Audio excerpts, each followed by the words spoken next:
Seja bem-vindo ao Mapa Digital. Nesse episódio eu vou receber novamente o Gabriel Ribe para falar de gestão de tempo na criação. Então, vem com a gente! Estamos de volta para mais um episódio com o Gabriel Ribe. Gabriel está aqui comigo e hoje a gente vai falar sobre gestão de tempo para criativos. Se você está ferrado, igual eu também estou ferrado, porque a gente gosta de criar, mas a gente tem que saber gerir, né? O Gabriel está aqui para poder compartilhar algumas dicas com a gente. E, Gabriel, já quero começar perguntando para você. Você já testou aquelas coisas tipo Pomodoro, Deep Work, sabe? Para ver se ajudava a engajar melhor o seu trabalho? Para ser sincero, eu nunca testei na prática mesmo, mas o que eu estou tendo que fazer muito ultimamente é essa questão de eu colocar na minha agenda um tempo para pensar, sabe?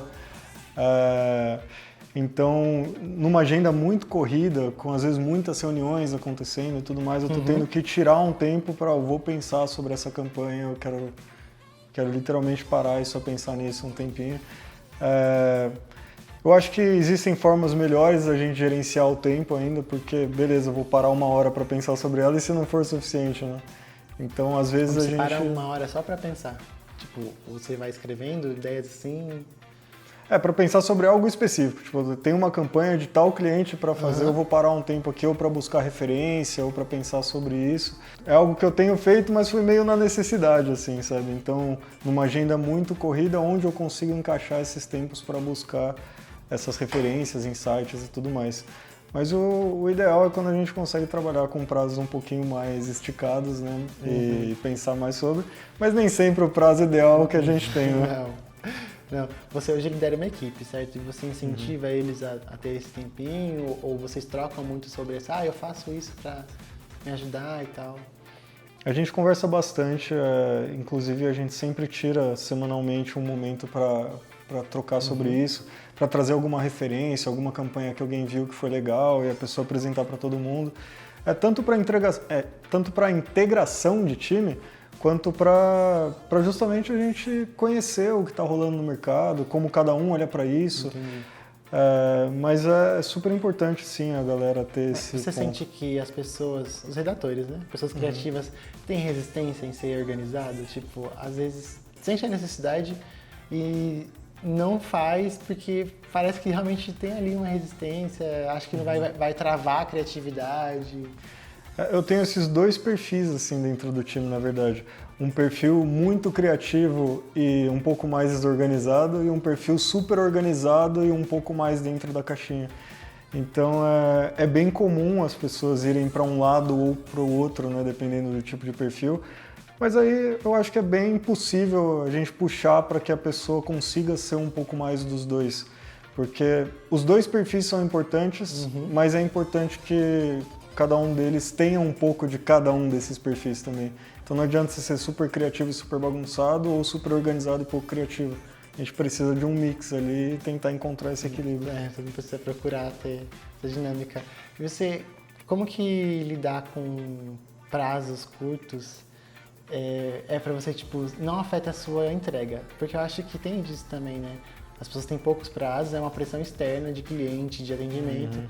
Isso afeta ou não afeta? Como se foi para você construir esse lugar do tipo assim, eu sei entregar um bom trabalho, um bom job, com as pessoas mexendo o saco. Basicamente isso. Olha, isso acontece muito, né, dentro da publicidade, infelizmente, mas às vezes não tem muito o que fazer. A questão é que se a gente tiver um prazo muito curto mesmo, a gente vai ter que priorizar algumas coisas, vai ter que entender o que é mais importante desse projeto para focar nisso, mas também deixar muito claro que quanto menos tempo a gente tem de execução, menos tempo tem para pensar sobre isso e para trazer outras soluções, para revisar, para ter mais ideias. Então a gente tende a fazer uma entrega mais objetiva mesmo e talvez que não fosse a melhor entrega possível. Isso tem que ser bem claro na negociação dos prazos, né? Se essa demanda for do cliente, tem que estar claro para ele também. Mas a verdade é que se tudo for bastante transparente, se eles entenderem como funciona o processo, quais são os desafios ali dentro da criação, essa negociação fica mais flexível. E às vezes pode soar, né, que dentro da gente a gente está querendo mais prazo porque a gente gosta de fazer as coisas mais relaxado e tal, mas não é isso, né? A gente sabe que se tiver mais prazo, a gente consegue elevar a qualidade da entrega. E no fim das contas isso é melhor para o cliente, porque é o que ele está buscando, uma entrega melhor para o produto dele, enfim.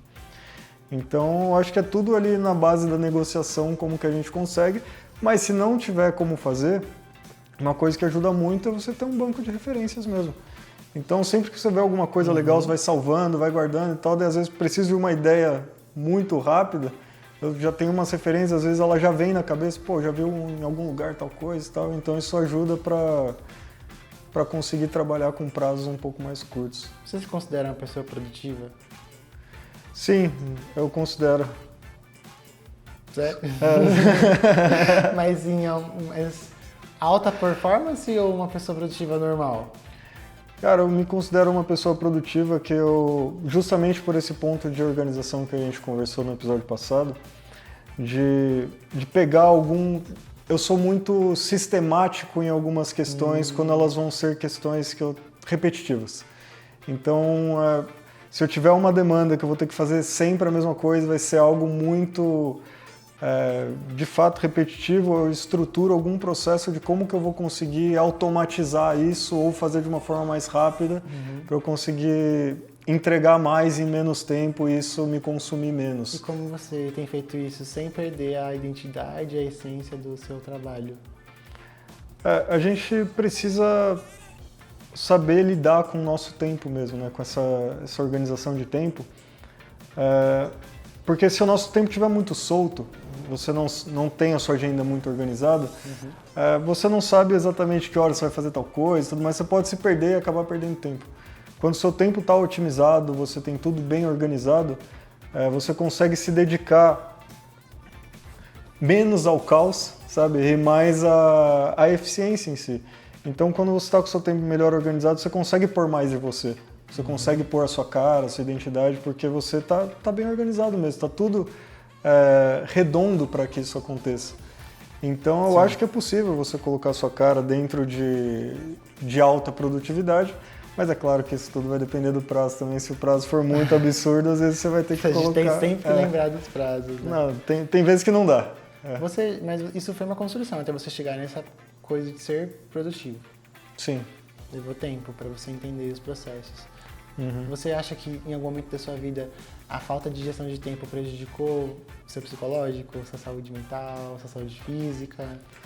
Olha, a saúde mental, assim, eu tive a sorte de passar por lugares que se preocupavam bastante com esses pontos, então eu nunca cheguei a ponto de um burnout, nada assim, sempre foi relativamente tranquilo. Existem pontos que a gente vê trabalho que sufoca, né, a gente, Sim. né? Já teve que lidar com isso? Eu já tive que lidar com situações que tinham prazos muito curtos para uma demanda e que isso é suscetível ao erro. E isso é um problema, né? Porque apesar de ser claro que isso é suscetível ao erro, às vezes o cliente pode não aceitar um erro vindo dali e aí a situação começa a ficar mais complicada. Mas esse é o tipo de coisa que, claro, que gera nervosismo e tudo mais, você correr contra o relógio. Então, são pontos que demandam cuidado, principalmente pela questão da saúde mental mesmo, porque pode ser que estoure, né, em algum momento e ninguém quer isso. É que eu nunca cheguei a ter um problema de saúde mental que levou a isso, mas eu já tive um problema dentro do próprio trabalho por conta desse tipo de pressão muito grande. Como, por exemplo, uma remessa de flyers com um contato errado, sabe?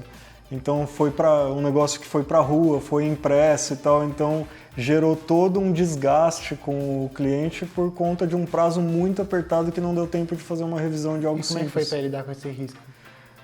Lidar com esse risco é quase sempre uma aposta, né, você fazer isso, e às vezes uma aposta que não vale a pena, como foi nesse caso. Era melhor você negociar o não com o cliente do que aceitar e ver onde dá, porque depois é muito pior para negociar, de você ter que lidar com esse prejuízo mesmo, né? Então, até uma dica que eu posso deixar, né, de que às vezes a gente tem que saber dizer não. E o não, ele precisa ser embasado, né? A gente precisa deixar todo mundo ciente de todas as etapas do porquê não, mas a gente precisa comprar algumas brigas às vezes e dizer alguns nãos por aí. Além desse não, eu queria, para a gente encerrar aqui nosso episódio, que você deixasse mais uma dica para os criativos que estão assistindo a gente sobre essa gestão de tempo e como isso pode influenciar e ajudar na nossa criatividade, na nossa saúde mental também, se preocupando com isso e a saúde coletiva do nosso grupo, né? Claro. Às vezes a gente tem uma gestão de tempo difícil por conta de prazo e a gente quer ser criativo, então o que a gente pode fazer para tentar ser criativo em um cenário que está difícil, né?